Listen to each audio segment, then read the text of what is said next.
Well, how to download QBASIC in your computer system? First of all, open your browser and in Google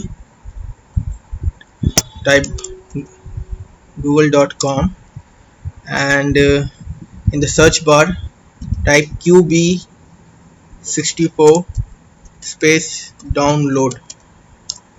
Okay. Once this page opens up, the very first link that is www.qb64.org. You need to click on that. One second, let me zoom it so that I can zoom the entire thing.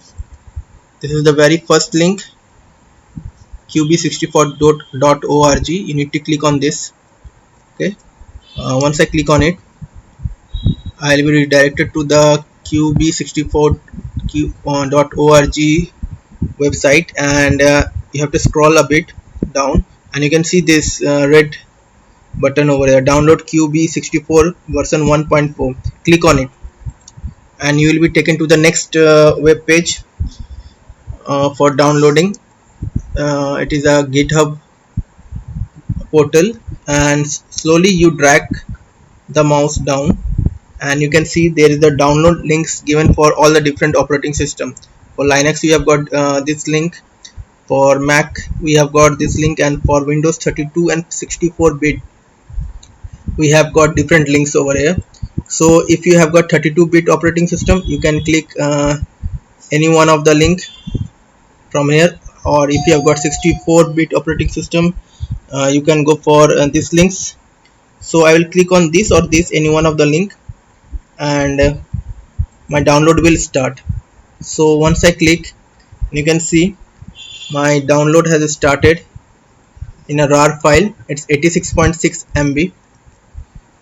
So what I need to do is simply go to the download option and let the download take place, and the downloading of the file will take place as per your net speed. The download will happen, and once this entire file is downloaded, you have to extract it. So let it get downloaded. I've already downloaded this file.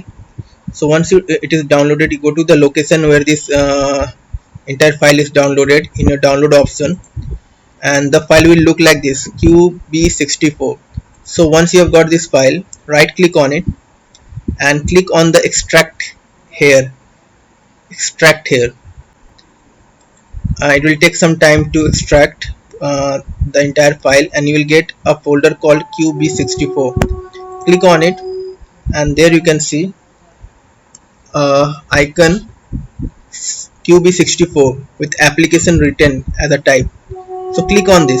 It's just above readme file.